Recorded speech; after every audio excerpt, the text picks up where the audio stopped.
নিরাপত্তা সম্মেলনকে কেন্দ্র করে জার্মানির মিউনিখে ইরানের শাসন ব্যবস্থা বিরোধী পাল্টাপাল্টি বিক্ষোভ হয়েছে।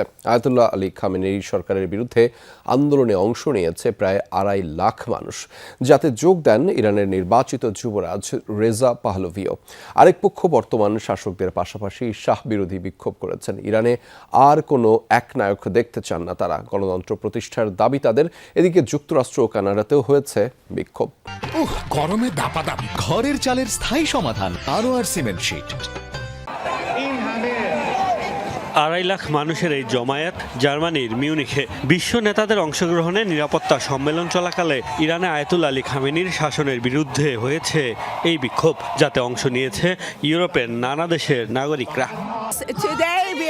আমরা সারা বিশ্ব থেকে এখানে জড়ো হয়েছি। আমরা আবারও ইরানকে মহান বানাতে চাই। আমরা চাই সরকার পরিবর্তন হোক। আমরা চাই পাহলভি, শাহ ও রাজ শাসন ফিরে আসুক।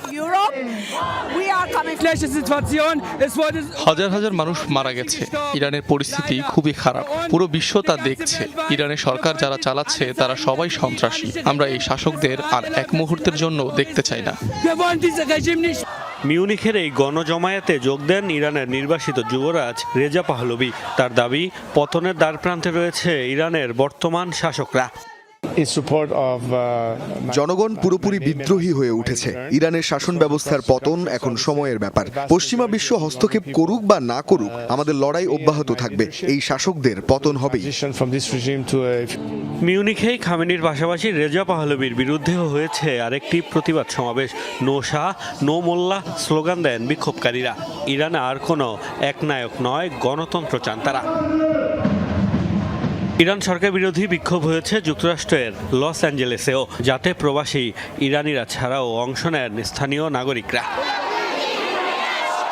ইরানের সরকার পরিবর্তনের দাবিতে কানাডার টরন্টোতেও সড়কে নেমেছে শত শত মানুষ। মোস্তফা মাহমুদ, যমুনা নিউজ।